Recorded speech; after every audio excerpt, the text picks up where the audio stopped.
ninapokuwa napatiana kipaza sauti kwa yule atakayeomba, naomba kwamba tumwaminie aliyelala kwamba amelala tu, lakini katika ufufuo wa pili huenda tutakutana naye. Amen.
tukasema mipango yote itoke kwako.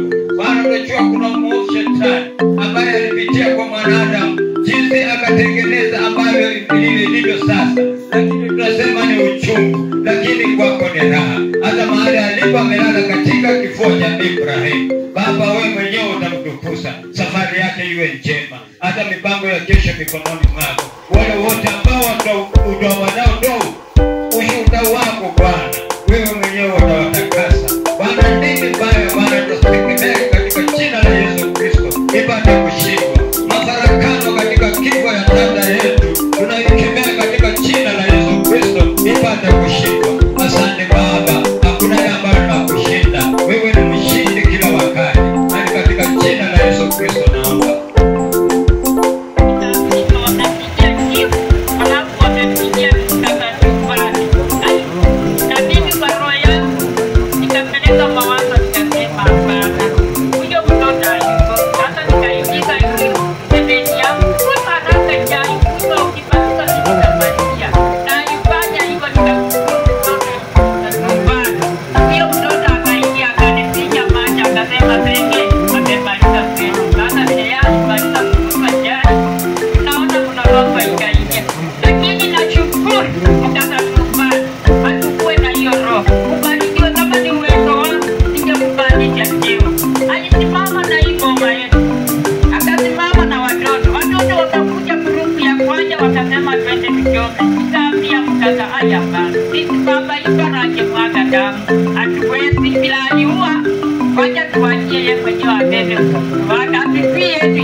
Grupu ya tatu hivyo nikasema mkaka wewe ni mtu mzuri.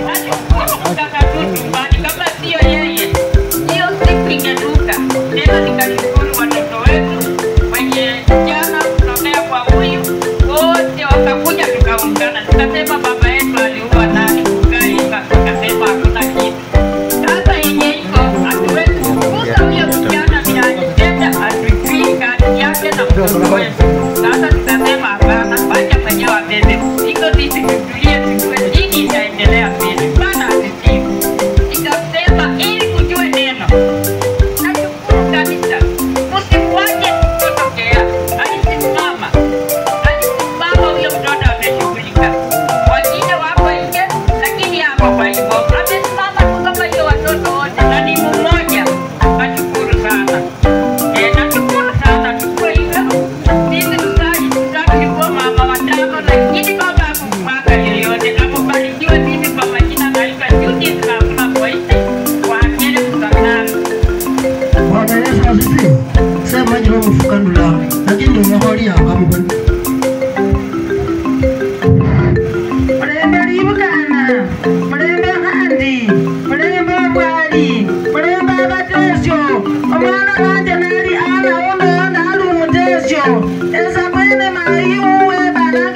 Yo yigala la mo yisilo ko siya ko.